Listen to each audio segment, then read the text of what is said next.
बसप्पा तेलीची अढळ श्रद्धा आणि स्वामींची कृपा। स्वामी भक्तांनो, श्री स्वामी समर्थ यांच्या चरणी जो पूर्ण विश्वासाने शरण जातो त्याचे जीवन गुरुकृपेने उजळून निघते।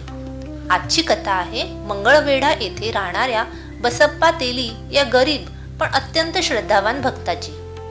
बसप्पाच्या घरात नेहमी अन्नाची कमतरता असे। संसार चालवताना त्याला अनेक अडचणींचा सामना करावा लागे, तरीही त्याच्या मनात खंत नव्हती। तो दररोज स्वामींच्या दर्शनाला जाई। पाणी आणणे, चरणसेवा करणे आणि शांतपणे नामस्मरण करणे।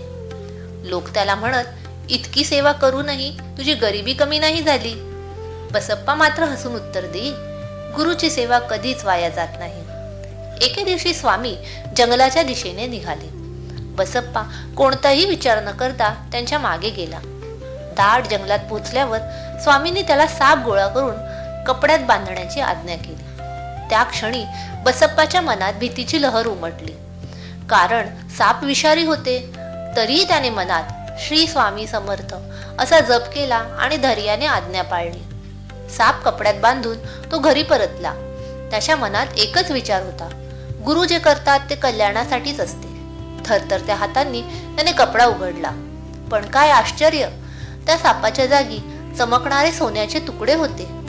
क्षणात त्याचे दारिद्र्य दूर झाले। बसप्पाच्या डोळ्यात कृतज्ञतेचे अश्रू आले। तो नम्रपणे म्हणाला, स्वामी, ही सर्व तुमची कृपा आहे। धन मिळाल्यानंतरही त्याने अहंकार केला नाही। तो पूर्वीप्रमाणेच नम्रतेने स्वामींची सेवा करत राहिला। स्वामी भक्तांनो, या कथेतून आपल्याला शिकायला मिळते की गुरु भक्ताची परीक्षा घेतात, पण त्याला कधीही सोडत नाहीत। संकटाच्या क्षणी जो श्रद्धा ठेवतो त्याला कृपा नक्कीच मिळते। खरी संपत्ती ही सोन्यात नाही तर गुरुकृपेत असते। श्री स्वामी समर्थ। स्वामी समर्थांच्या कृपेचे तुमचे अनुभव कमेंटमध्ये जरूर पाठवा। कदाचित पुढची कथा तुमचीच असेल। कथा आवडल्यास व्हिडिओला लाईक करा आणि स्वामी समर्थांच्या कथा, गाणी, भजन, मंत्र व आरती ऐकण्यासाठी आमच्या चॅनलला जरूर सबस्क्राईब करा।